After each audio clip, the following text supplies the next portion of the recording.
Hey guys! Welcome to Couple. Please like and subscribe if you like this video. As the student-led March for Our Lives movement captured the nation's attention in the weeks after the Parkland shooting, the other side of the gun control debate enjoyed a banner month of its own. The National Rifle Association's Political Victory Fund raised $2.4 million from March 1st to March 31st, the group's first full month of political fundraising since the nation's deadliest high school shooting on Valentine's Day, according to filings submitted to the Federal Elections Commission. The total is $1.5 million more than the organization raised during the same time period in 2017, when it took in $884,000 in donations, and $1.6 million more than it raised in February 2018. The $2.4 million haul is the most money raised by the NRA's political arm in 1 month since June 2003, the last month when electronic federal records were readily available. It surpasses the $1.1 million and $1.5 million raised in January and February 2013, the 2 months after the Sandy Hook school shooting in Newtown, Connecticut. Most of the donations, $1.9 million of the $2.4 million total, came from small donors who gave less than $200. The NRA doles out money to political campaigns from the Victory Fund, but most of its spending is on activity that isn't directly linked with a lawmaker's campaign where the group is not bound by state and federal campaign finance limits. For example, Florida Republican Senator Marco Rubio received only $9,900 in direct contributions from the NRA during his 2016 U.S. Senate campaign, but his campaign benefited from $3.3 million in outside spending from the NRA to help him defeat Democratic Representative Patrick Murphy. In Florida, the NRA has donated to 4 Republican members of Congress during the 2018 cycle, including Miami Republican Representative Mario Diaz-Balart, but the 4 donations are $2,750 or less, a pittance when a competitive congressional campaign typically costs millions. The NRA hasn't donated to candidates at the state level in Florida for years. Instead, the group's political power comes from its thousands of members who are typically a powerful voting bloc in Republican primary elections.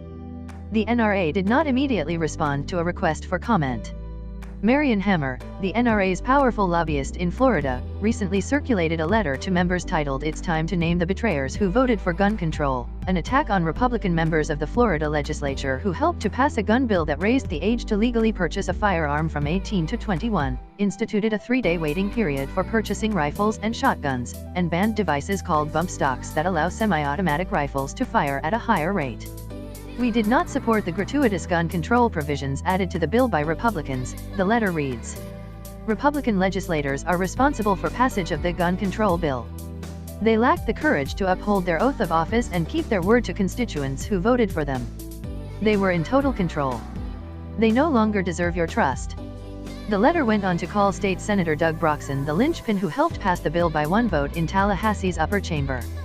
The Gulf Breeze Republican defended himself in an op-ed after the vote, saying, "When politicians cannot agree in Washington, they pack up and go home, leaving the American people frustrated and angry. Here in Florida, that's just not how we do things." The NRA spent $31 million to attack Hillary Clinton or support Donald Trump during the 2016 campaign, and the NRA's lobbying arm also spends millions on federal elections, but it does not have to report information on its donors or finances to the FEC. The NRA's Political Victory Fund ended the month with $5.8 million on hand as the 2018 campaign season ramps up. Gun control groups haven't been able to match the NRA's fundraising. Everytown for Gun Safety's Political Action Fund raised $13,580 in March, while former Representative Gabrielle Gifford's Political Action Committee raised $129,589 in March. 2 South Florida lawmakers have received donations from gun control groups this election cycle.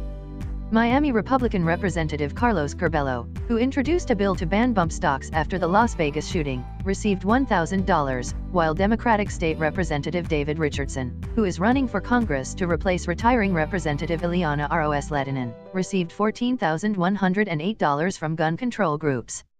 The March for Our Lives group, founded after the Parkland shooting, has raised $3.5 million since February 18 via the online service GoFundMe, though that money was put toward organizing marches around the country and helping families of the victims.